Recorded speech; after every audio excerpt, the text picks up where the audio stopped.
अहमद, मसला क्या लग रहा है आपको? जिस तरह ब्रेक से पहले आप कह रहे थे कि आपके 8 कमबैक हैं और बहुत सिंपल फार्मूला है, आप परफॉर्म नहीं कर रहे होते तो आपको बेंच पे बैठना होता है, आपको बाहर जाना होता है। लेकिन अगर एक बंच ऑफ प्लेयर की मैं बात करता हूँ, पिछले चंद सालों में ये लाजिम मलजूम रहे हैं टीम पाकिस्तान के लिए। लेकिन अब जब आईसीसी टूर्नामेंट में ये के बाद दीगरे हम पहले मरहले से ही घर पहुँच रहे हैं तो आवाज़ें उठने लगी हैं, लोग नाराज़ हैं, एक्स क्रिकेटर आवाज़ उठा रहे हैं, क्रिकेट बोर्ड को भी कुछ मामलात का इदराक हो रहा है और वो खिलाड़ी जो टीम के लिए लाजिम व मलजूम थे वो एक एक करके किसी एक फॉर्मेट से ड्रॉप हो रहे हैं जिनके बारे में शायद कभी किसी ने सोचा नहीं था। तो आपको लगता है कि ये पाकिस्तान क्रिकेट के लिए, इन खिलाड़ियों के लिए कितना अहमियत का हामिल होगा?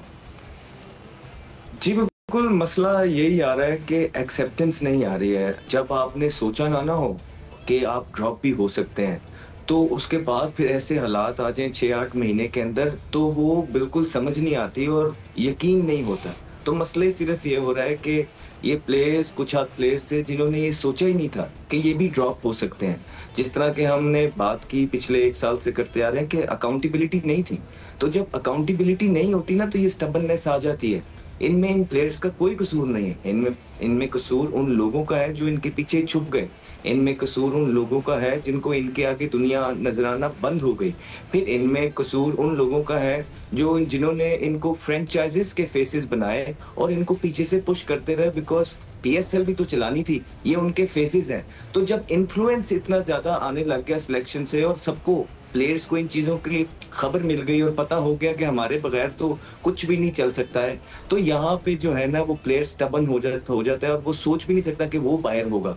ये मानने से कासिर है और उसमें फिर वो गलतियां करते हैं। अब देखिए कि जिस तरह हम देख रहे हैं कि हमारे यंगस्टर्स खेल रहे हैं, इस मुल्क का फ्यूचर, इस मुल्क का जो यूथ जिन्होंने आगे जाके जो है मुल्क को आगे लेके जाना है, उन्हीं के खिलाफ अगेंस्ट कैंपेन्स चल रही हैं। और कौन चला रहे हैं? अपने ही लोग। और इस बात का इल्म पाकिस्तान क्रिकेट बोर्ड के अंदर बैठे हुए लोगों का भी है। तो मैं सिर्फ ये कहता हूँ कि जब मैं हेल्म ऑफ अफेयर पे बैठा हूँ और मुझे पता लग गया है, और इतना कोई मुश्किल काम आजकल के दौर में नहीं है, सब पता लग जाता है कौन क्या करवा रहा है, तो मुझे ये चीज पता लग जाए कि अपने ही लोग अपनों को गिराने की कोशिश कर रहे हैं, मैं तो कभी भी उनको टीम के पास ना आने दूं।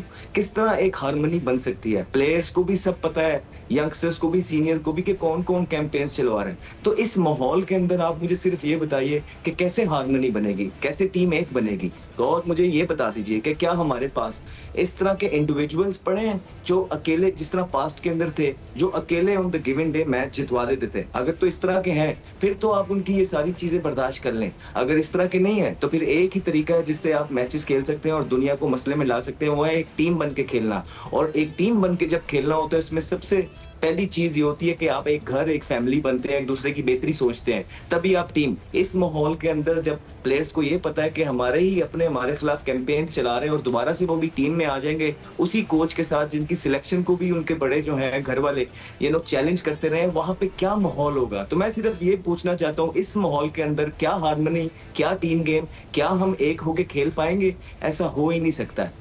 तो ये प्रॉब्लम्स है पाकिस्तान के।